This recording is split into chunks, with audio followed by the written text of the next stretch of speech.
जय हिंद साथियों, आप सभी को प्यार भरा नमस्कार। दोस्तों, नगर निकाय चुनाव की घोषणा हो चुकी है और हम अभी हैं निचलौल में और हमारे महाराजगंज जिले का नगर पालिका निचलौल है और यहाँ भी चुनाव की सरगर्मी तेज हो गई है। तमाम प्रत्याशी अपने भाग्य आजमाने के लिए चुनाव में उतर गए हैं और आरक्षण की फाइनल सूची भी जारी हो गई है। तो इसी के मद्देनजर ध्यान में रखते हुए आज हम आए हैं निचलौल में और निचलौल के लोगों से जानने की कोशिश करेंगे कि यहाँ का माहौल क्या है और जो प्रत्याशी चुनाव मैदान में हैं उनके उनके ऊपर इनकी क्या राय है। और हमारे साथ हैं निचलौल के एक जाने माने हस्ती और एक युवा नेता भी कह सकते हैं, चूंकि चुनाव में भी बहुत सक्रिय रहे और बीएसपी के यानी बहुजन समाज पार्टी के विधानसभा अध्यक्ष सिसवा विधानसभा के अध्यक्ष भी रह चुके हैं। तो इनसे जानने की कोशिश करेंगे। हमारे गौतम भाई हैं, सोनू गौतम जी और हमारे साथ हैं और इनसे जानने की कोशिश करेंगे कि हमारे निचलौल में जो चुनावी माहौल है वो कैसा है। तो सबसे पहले सोनू भाई, आपका हमारे इस चैनल पर बहुत बहुत स्वागत है। आपका बहुत बहुत धन्यवाद। सबसे पहले मैं आपके इस चैनल को देख रहे सभी दर्शकों को मेरा सादर नमस्कार है। तो हम यही जानने के लिए आपके पास आए हैं कि हमारे निचलौल में जो नगर निकाय की चुनाव घोषणा हो चुकी है और जो आरक्षण की सूची थी वो भी आ गई है। जो सामान्य महिला मतलब के लिए आरक्षित किया गया है, मतलब हर जाति हर धर्म के लोग महिला जो प्रत्याशी हैं वो कैंडिडेट चुनाव लड़ सकते हैं। तो आप निचलौल चुनाव को देखते हुए आपकी क्या राय है, थोड़ा बताइए हमारे दर्शकों को। देखिए, अभी जो आरक्षण आवंटन सीट जो है वो प्रस्तावित जो है सीट है, अभी फाइनल सूची नहीं आई है। लेकिन हमको लगता है इसको फाइनल ही समझा जाए और सभी जो है कि वार्डों के सभासद प्रत्याशी और नगर के चेयरमैन पद के प्रत्याशी सभी लोग नगर निचलौल में अपने जनता के बीच जा रहे हैं, अपने बातों को बता रहे हैं। लगातार लोग अपना चुनाव प्रचार शुरू कर दिए हैं। तो अक्सर देखा जाता है निचलौल में बाहुबल और धनबल का बोलबाला अक्सर देखा जाता है चुनाव में। जो भी इसके पहले जितने भी चुनाव हुए हैं उसमें धन और बाहुबल का अक्सर मतलब देखा जाता है। लोगों के बीच में दारू शराब रुपया पैसा बहुत ज़्यादा खर्च होता है। तो इस पर आपकी क्या राय है, थोड़ा बताइए। देखिए, वो तो सही बात है कि आजकल चुनाव जो है बहुत महंगा कर दिया गया है और ये षड्यंत्र है। चुनाव महंगा महंगा करने के पीछे षड्यंत्र है।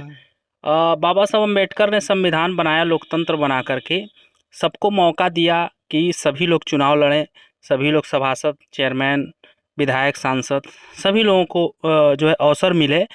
गरीब हो अमीर हो सभी लोग बन सकते हैं। लेकिन कहीं ना कहीं चुनाव जो है आकर धन पर अटक जा रहा है। धन जो है बड़ा महत्वपूर्ण योगदान है धन का।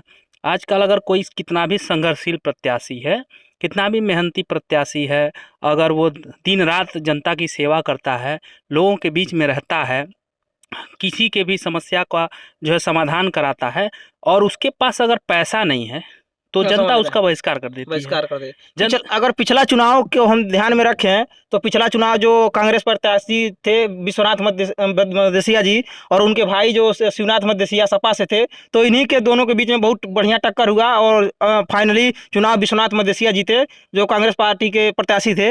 तो चूंकि पिछली बार तमाम प्रत्याशी थे लेकिन दो महत्वपूर्ण रूप से सपा और कांग्रेस प्रत्याशियों के बीच में मतलब मुकाबला हुआ। तो इस बार का मुकाबला आप किसके किसके बीच में मानना चाहते हैं? देखिए, यहाँ स्थानीय चुनाव है और मेरे समझ से लगता है कि यहाँ राजनीतिक दलों का कोई बहुत बड़ा भूमिका या महत्व नहीं रहता है। ठीक है, यहाँ लोगों के स्थानीय चुनाव होता है और लोगों के व्यवहार से, लोगों के कार्यों को देखते हुए लोग वोट करते हैं अपना, न कि कोई राजनीतिक दल। जैसे देखिए, निचलौल में देखा जाए तो कांग्रेस का कोई वर्चस्व नहीं था, उसके बावजूद और भी जनाधार नहीं है। फिर भी पिछले बार जो वर्तमान हमारे नगर पंचायत निचलौल के अध्यक्ष हैं श्री विश्वनाथ मदेसिया जी, वो अध्यक्ष बने। तो कहीं ना कहीं यहाँ व्यवहार और धन बल ये सब काम करता है स्थानीय चुनाव में। और लोगों का पकड़ जितना होता है उतना ही बढ़िया रिस्पांस मिलता है। पार्टी का कोई विशेष महत्व नहीं होता है। नहीं, पार्टी हमारे समझ से, अब लोगों की क्या विचार है वो तो मैं नहीं बता पाऊंगा, लेकिन कहीं ना कहीं यहाँ जो स्थानीय चुनाव होते हैं वहाँ सभी लोग एक दूसरे से जुड़े होते हैं। तो कहीं ना कहीं लोग एक व्यवहारतन सोचते हैं कि किनका अच्छा व्यवहार है, कौन जो है कि अच्छे व्यक्ति हैं, किनका स्वच्छ छवि है। ये सारी चीज़ें जो है देखा जाता है। उसके साथ साथ क्या होता है कि धन और बल, इन सब चीज़ों का भी प्रयोग किया जाता है। विशेष महत्व होता है। अगर आपके पास धन और बल नहीं है और व्यवहार है सिर्फ, और आप संघर्षशील व्यक्ति हैं, तो भी आप जो है चुनाव में फाइट नहीं कर पाएंगे। तो दोस्तों इनका कहना है कि जो हमारे जो नगर निकाय का जो चुनाव होता है, एक तरह से कह सकते हैं कि जो ग्राम पंचायतों का भी चुनाव एक तरह से पार्टी के नाम पर लोग उतना वोट नहीं देते हैं, व्यक्ति के उसकी विचारधारा, उसके कार्य, उसकी जो भी पकड़ होती है समाज में, उसी के नाम पर वोट देते हैं। और इसी का नतीजा है कि नगर पंचायत निचरौल में भी जो प्रत्याशी अभी चुनाव मैदान में लड़ रहे हैं, तो पार्टियों का भी उतना विशेष महत्व नहीं रहता है। हर बार अगर तुलना किया जाए तो यही सामने निकल कर चीज़ें आती हैं। और एक बहुत बड़ी चीज़ है, देखिए आप, हमारे जैसे निचरौल नगर पंचायत का विस्तार भी होता जा रहा है।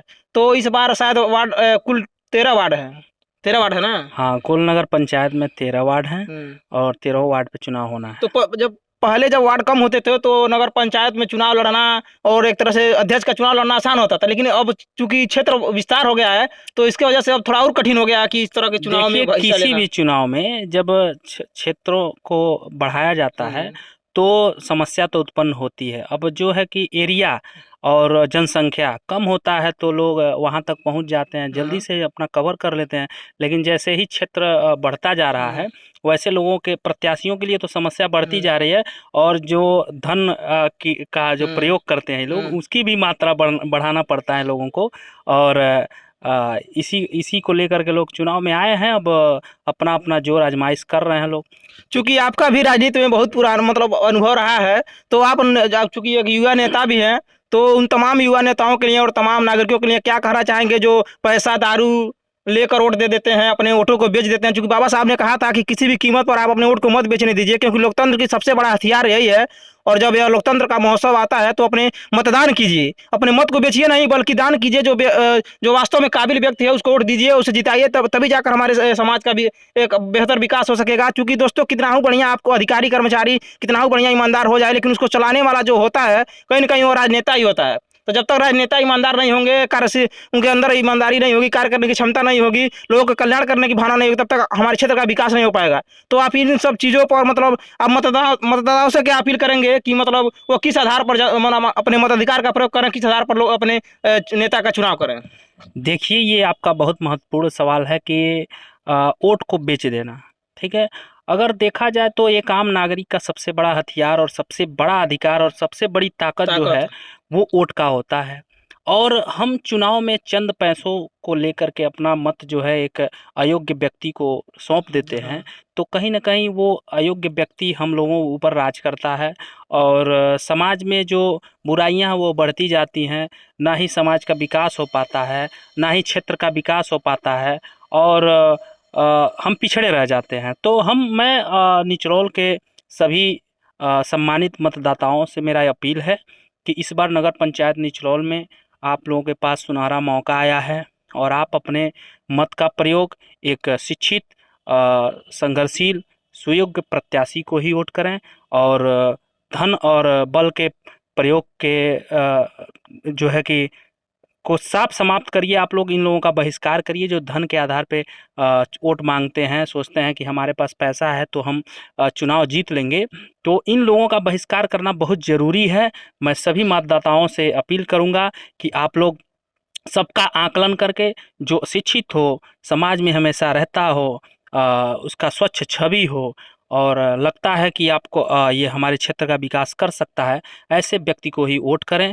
और आगे जनता अपनी जो है फैसला लेगी। आगे चुनाव अभी घोषणा होनी है, तिथि आनी है, देखिए क्या होता है। तो दोस्तों, सोनू गौतम जी का स्पष्ट कहना है कि जो भी हमारे नगर पंचायत निचरौल के जो भी मतदाता हैं, अपना वोट सोच समझ कर दीजिए, एक ईमानदार संघर्षशील प्रत्याशी को जिताइए। चूंकि आपके बीच में तमाम ऐसे कर्मठ प्रत्याशी हैं, जो ऐसे तमाम संघर्षशील प्रत्याशी हैं, ईमानदार प्रत्याशी हैं, तो आप सोच समझ कर निर्णय दीजिए, अपने वोट को बेचिए नहीं, और मतदान कीजिए और बेहतर अपने नेता का चुनाव कीजिए, ताकि भविष्य में जो भी आपकी दिक्कतें हैं, जो भी समस्याएं हैं, उसका निदान हो सके और हमारे नगर पंचायत निचरौल का विकास हो सके। दोस्तों, और भी तमाम खबरों के साथ हम आपसे मिलेंगे। नगर पंचायत निचरौल के जो भी चुनावी माहौल है उनसे चीज़ों से बातचीत करेंगे। और हमको समय दिए सोनू गौतम जी, इसके लिए इनका बहुत बहुत धन्यवाद। और नगर पंचायत निचरौल की देख रहे तमाम जनता से आग्रह है कि इस बार अपना जो भी मतदान है उसे सोच समझ कीजिएगा। एक निचरौल को बेहतर निचरौल